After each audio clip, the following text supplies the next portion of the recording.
1920, India was restless. Jallianwala Bagh had shaken the nation. The Khilafat issue had angered millions.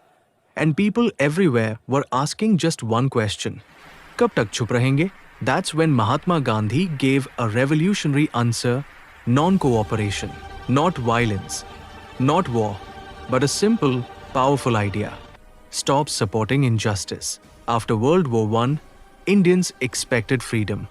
Instead, they got the Rowlatt Act and brutal repression.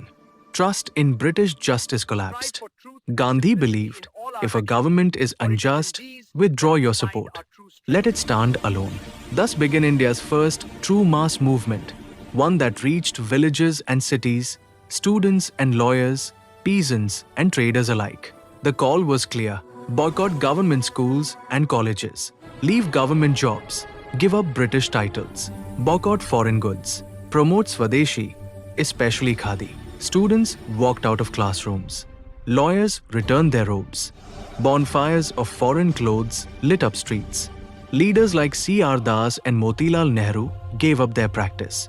Even in the smallest villages, people spun khadi, saying, "Hum apni taakat pe khade honge." Within months, the British administration felt the shock. Schools went empty.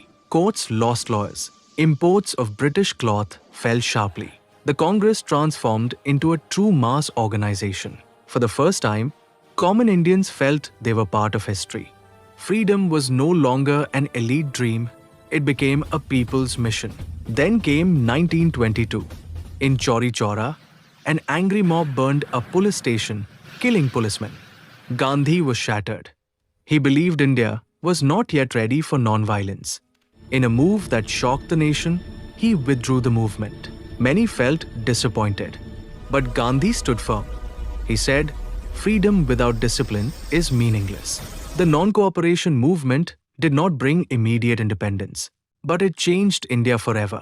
It taught people to resist, to organize, and to believe that an empire can be shaken, not by bullets, but by collective courage. That was the power of non-cooperation. So, isn't it easier to learn with visuals? To get more such informative video, subscribe to our channel.